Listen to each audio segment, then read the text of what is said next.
Flash Notícias desta semana você confere agora. Não saia daí porque o Fique por Dentro está começando.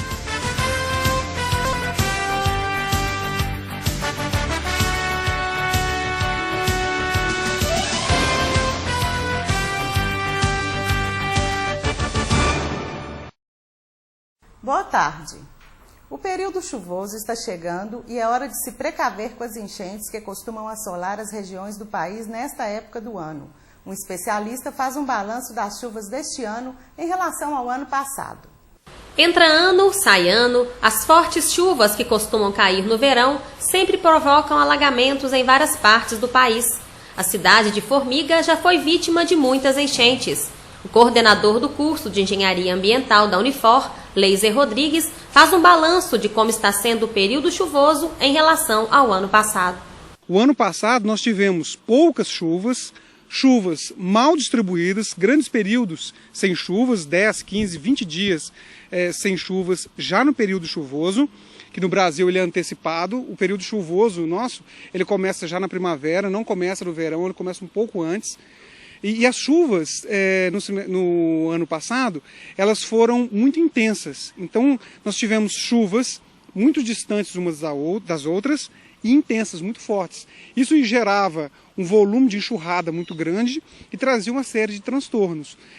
Basta lembrar que no ano passado, numa época dessa, o nível do reservatório de Furnas estava extremamente baixo. Esse ano não está tão baixo quanto do ano passado. E ele continuou caindo ao longo do ano, exatamente em função das chuvas que não caíram no período de chuvas. Esse ano nós estamos com uma previsão de chuvas mais regulares e não tão intensas. Isso é importante porque dá tempo do solo absorver a chuva. Quem mora em Formiga observa, por exemplo, que quando cai uma chuva muito forte na noite anterior, o rio Formiga ele enche muito rapidamente. E quando caem chuvas finas e durante muito tempo, isso não acontece, porque essas chuvas são absorvidas pelo solo. Ele ressaltou a diferença de temperatura e sensação térmica. Em relação às temperaturas, é típico, né, da nossa região as temperaturas um pouco mais elevadas. E a tendência é continuar elevando gradativamente. Isso em função da própria época do ano, né? O verão é uma época que a incidência solar é maior, mas também as chuvas contribuem para isso. Porque nós temos que diferenciar chuvas, né, a influência das chuvas e a sensação térmica e a temperatura. As chuvas e o vento contribuem para a elevação da sensação térmica. Nós poderemos ter, por exemplo, uma temperatura registrada de 32 graus e a temperatura oficial, seja do órgão que for, ela é emitida com base no abrigo meteorológico. Então a temperatura ela é cercada de condições ideais para ser medida. E a sensação térmica não.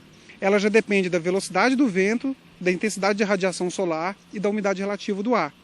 De maneira geral, com a umidade relativa do ar mais alta, poucos ventos e muita radiação solar, a temperatura, a sensação térmica tende a ser mais alta do que a temperatura.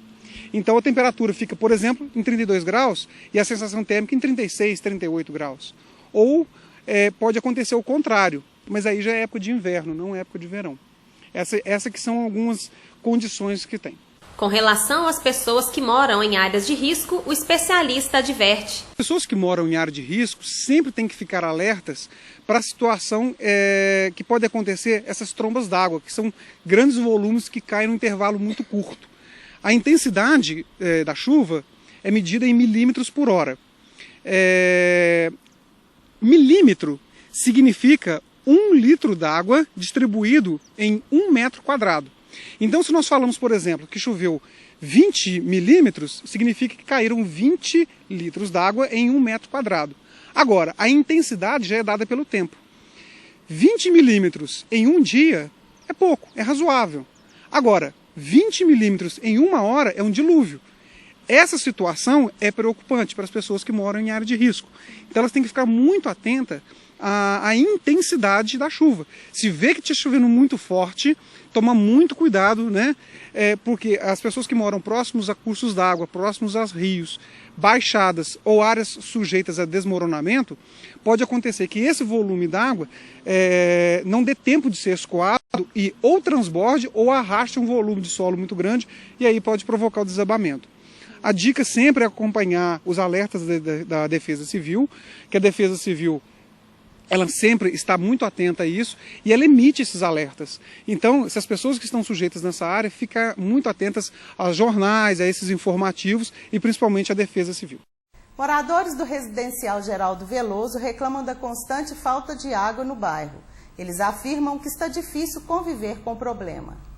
Tanque cheio de roupas, pia com louças sujas e moradores indignados. Não tem água para ninguém, os meninos estão passando necessidade da água, não tem água para dar banho nos meninos.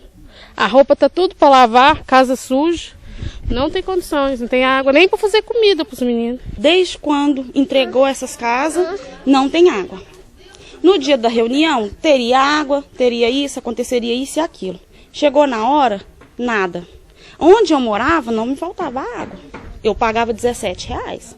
Eu vim pra cá, eu não tenho água, tem que estar vindo aqui pedir água. Você vem pedir, as meninas vêm com maior falta de educação, debocha, ri na cara da gente, entendeu? Elas falam que tem que ter paciência. Eu fiquei 3 dias sem água, eu tive que pegar meus filhos, meu marido e pra casa da minha sogra, que eu não tinha água para fazer a mamadeira da menina. Parte dos moradores do Residencial Geraldo Veloso afirmam que desde que se mudaram aqui para as casas, o abastecimento de água nunca foi constante. E o resultado é esse aqui, ó. Você abre a torneira e não cai nada.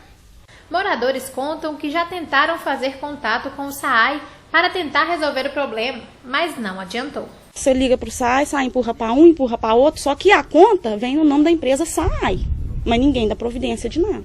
Senhas para distribuição de água foram entregues aos moradores para tentar amenizar o transtorno da falta de água, mas os residentes afirmam que essa distribuição não tem funcionado. Senha para pôr água na sua casa, só que a água não vai. Eu tenho 3 papéis desse aqui desde o dia 19 e eles não foi pôr água para mim, eu tô sem água até hoje. Tô ficando na casa dos outros, parentes, porque não tem condição. E final de semana, eles aqui da construtora não trabalham. Eles falam, pede água no construtor. Dia de semana a gente pede, se eles tiverem, eles fornecem. Mas se não tiver, final de semana igual eles não estão, eu acho que o SAAI teria a obrigação de mandar o caminhão-pipa pra gente, porque sábado e domingo eles não trabalham. Fim de semana, todo mundo fica sem tomar banho, faz comida com água, se o vizinho sobrou um tiquinho, você pega com o vizinho. Dona Conceição ainda afirma que ajuda mesmo, só que vem da natureza. Solta a água quando tá chovendo. Acabou a chuva, acabou a água. Calor, a gente tem que passar o calor. No frio a gente tem água, porque só vem água quando tá chovendo. Em instantes você vai conhecer um pouco do trabalho da Associação Missão Marta e Maria, que atende mais de 50 famílias carentes. E veja ainda como estão as expectativas dos comerciantes formiguenses para as vendas do Natal.